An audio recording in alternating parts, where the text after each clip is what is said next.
मेरो आफन्तीहरू खत्तम छन् गाइज, काम लाग्ने छैनन्, भने बेला पैसा दिँदैनन्, साथ दिँदैनन्। छिमेकीहरू पनि त्यस्तै छन्, भने बेला पैसा दिँदैनन्, हेर्दाखेरि धनीमान देखिन्छन्। अब के गर्नु, अब पैसा कहीँ केही दिँदैनन्, उनीहरू राम्रो लाएर हिँड्छन्, मिठो खाएर हिँड्छन्। हामीलाई पर्दा कसैले उ गरेन। अब त म पनि विदेश आछु गाइज, अब त मैले झ्याम पैसा कमाउँछु, सबलाई देखाउँछु, सब आफन्तीहरूलाई इग्नोर हान्छु। अब भिडियो बनाएर यसरी स्याटर हान्छु, थुक्क तेरा बुद्धि। हेलो गाइज, नमस्ते सबैजनालाई मेरो युट्युब च्यानलमा स्वागत छ आहा इन्टरटेनमेन्टमा है त। अब अहिले चाहिँ म रुमदेखि काममा जान लागेको छु है। अनि मेरो घर चाहिँ यही हो, अलिकति पुरानो खालको छ, पुरानो भयो भने सुविधाहरू सबै छ। अब गर्मी चाहिँ एकदम धेरै बढेको छ गाइज जापानमा होइन, गर्मी बढेको सँगसँगै अनि मैले चाहिँ ट्याक्क लाएर दही किनेर ल्याउने, अनि दही किनेर ल्याएपछि 2 लिटर मही खान्छु दिनमा होइन। अब म अरू थोकको मही नपाएँ नि अब यो दहीको मही खान्छु। अनि त्यसपछि गरी मेरो यसमा टिफिन छ होइन, बेन्तो, अनि यो भयो मही भयो गाइज होइन। अब म तपाईँहरूलाई यतापट्टि फ्रन्ट क्यामेराबाट, अनि यो मेरो स्ट्यान्ड भयो, यसरी स्ट्यान्डमा राखेर चाहिँ भिडियो बनाएर हाल्छु मैले है गाइज। अब यो ढोका हो, अब ढोका लाउनुपर्छ जाने बेलामा, अनि म यतापट्टि राखेर अनि तपाईँहरूलाई म 2-4वटा कुरा गर्छु है त गाइज है। सुन्दै गर्नु ल, धन्यवाद। मेरो आफन्तीहरू खत्तम छन् गाइज, काम लाग्ने छैनन्, भने बेला पैसा दिँदैनन्, साथ दिँदैनन्। छिमेकीहरू पनि त्यस्तै छन्, भने बेला पैसा दिँदैनन्, हेर्दाखेरि धनीमान देखिन्छन्। अब के गर्नु, अब पैसा कहीँ केही दिँदैनन्, उनीहरू राम्रो लाएर हिँड्छन्, मिठो खाएर हिँड्छन्। हामीलाई पर्दा कसैले उ गरेन। अब त म पनि विदेश आछु गाइज, अब त मैले झ्याम पैसा कमाउँछु, सबलाई देखाउँछु, सब आफन्तीहरूलाई इग्नोर हान्छु। अब भिडियो बनाएर यसरी स्याटर हान्छु, थुक्क तेरा बुद्धि। 2 रुपियाँ बुद्धि नभएको साला पागल। मलाई रिस उठ्छ क्या गाइज कसम है। यो मलाई यो जब 2-4 पैसा कमाएपछि यो आफन्तीलाई स्याटर हान्ने र होइन छिमेकीलाई स्याटर हान्ने मान्छे जस्तो काम नलाग्ने बुद्धि नभएको मान्छे कोही छ जस्तो चाहिँ मलाई यो संसारमा लाग्दैन गाइज, कसम हो भने क्या है। खत्तम हो क्या, खत्तम हो यिनीहरू होइन त। अब के त्यो छिमेकीले त्यो आफन्तीले के त्यो सम्पत्ति बिर्तामा ल्याए हुन्छ तिमीहरूलाई जतिखेर भने उतिखेर पैसा दिनलाई, तिमीहरूलाई अप्ठ्यारो पर्ने बित्तिकै पैसा दिनलाई। उनीहरूको पनि आफ्नो परिवार होला नि, छोरछोरी होला, हेर्दा पो धनी देखिया त। सबैजना धनी हुन्छन्, सबैजना धनी हुन्छन् हुँदैनन् गाइज है। आफूले 2-5 पैसा कमायो भने विदेश गएर अलिअलि पैसा दियो भने पैसाको अनुहार देख्नकोहरूले पैसाको अनुहार देख्न पायो भने छिमेकीलाई आफन्तीलाई गाली गर्दो रहेछ भन्ने मैले यहाँ थाहा पाएँ गाइज होइन। अब जस्तै भयो नि, म चाहिँ त्यो मध्येमा पर्दिनँ होइन। त्यो छिमेकीले आफन्तीले अलिअलि गरेको नराम्रो सम्झिने अनि पैसा हात लिने, हामीलाई यस्तरी हेप्या थियो उस्तरी हेप्या थियो भन्ने होइन त। होला गरिब भएर जन्मिनु पाप होइन, म मान्दछु है। अब आफन्ती जति नै धनीमानी हुनुपर्छ भन्ने पनि छैन, छिमेकी जतिकै धनीमानी हुनुपर्छ भन्ने पनि छैन।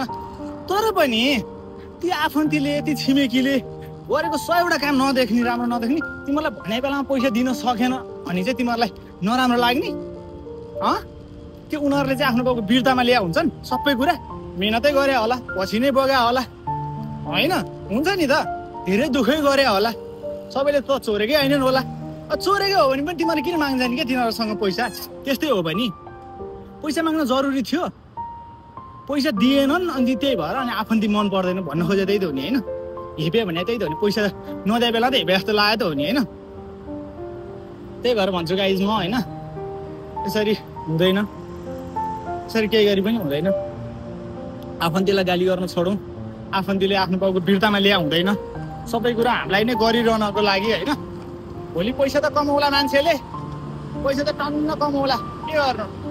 भोलि घरमा एउटा सानो समस्या, सानो रोग लाग्दियो भने रातको 12 बजे लाग्दियो भने, अब नेपालको समस्या त्यही हो, केही कुराको बाटोघाटोदेखि लिएर गएर झरी बर्खा केही कुराको भर छैन, विश्वास छैन।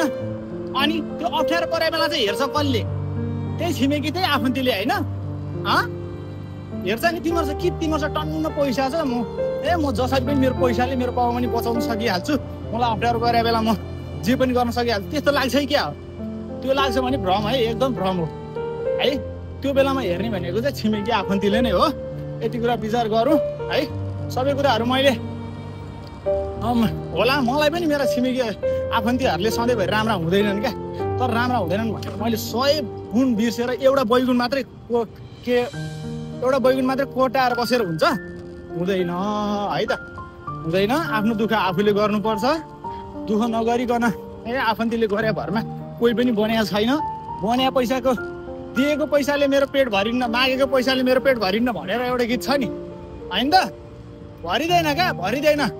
त्यही भएर आफैले मेहनत गर्नुपर्छ, दुःख गर्नुपर्छ। तर दुःख गरेर 2-5 पैसा कमायो भन्दैमा चाहिँ त्यही आफन्तीलाई नै त्यही छिमेकीलाई नै झटारो हानिरहने काम चाहिँ बन्द गर हेर भाइ बहिनी हो। म सिधा भनिदिन्छु, अलिकति बुझ्ने त बुझिहाल्यो होइन। त्यसमा दाइ दिदीहरू पनि पर्नुहुन्छ होला, पऱ्यो भने पनि केही छैन होइन। एउटा ज्ञानको कुरा दिया हो, लिनेले कसरी लिन्छ भन्ने कुरा हो। भोलि तिमीहरूको अलिकति पैसाले 2-4 पैसा कमाउनाले भएको आफन्तीहरू पनि भड्केला नै, सिधा कुरा मैले भन्न खोजेँ त्यति हो। अरू कुरा धेरै छैन। र गाइज मेरो कुरा के कस्तो लाग्छ सबैजनाले यसो प्रतिक्रिया दिनु होला। धेरै धेरै माया छ सबैजनालाई है। आफन्तीलाई र छिमेकीलाई गाली गर्न छोड्नु होला, अनि मात्र तपाईँहरूको भलाइ हुन्छ। परे बेलामा उनीहरूले नै हेर्ने हो, अरूले हेर्दैन है त। सबै कुराहरू आफन्तीको भरमा पनि नपरौँ, आफ्नै भरमा जिन्दगी चलाउँ है। अनि हातमा पैसा देख्ने बित्तिकै पैसाको अनुहारै देख्न पाएको जस्तो गरेर हातमा पैसा छरपष्ट पारेर अनि त्यो लक्ष्मीको बेइज्जत पनि नगरौँ। आउँछ जसरी तिमी विदेश आएका छौ त्यसरी त्यही आफन्तीको छोरछोरी पनि आउँछन्, उनीहरूले पनि राम्रै देखेका छन्, मिठै खाएका छन्। म त त्यही भन्न चाहन्छु। म धेरै बढी कुरा गर्दिनँ गाइज होइन, तर मलाई यो आफन्तीलाई गाली गर्ने सिस्टम मलाई एकदम बिल्कुलै मन पर्दैन है। आफ्नो कर्म गरेर खाने सबै आफन्ती छिमेकीहरूसँग भनेको सल्लाह लिने हो। अप्ठ्यारो परे बेलाको लिएपछि दिन पनि सक्नुपर्छ। हामी लिएपछि दिन सक्ने खालको पनि छैनौँ, अनि त्यो भएर पनि होला है। अनि आफन्तीले छिमेकीले पनि एकचोटि 2चोटि हेर्छ, सधैँभरि हेर्दैन।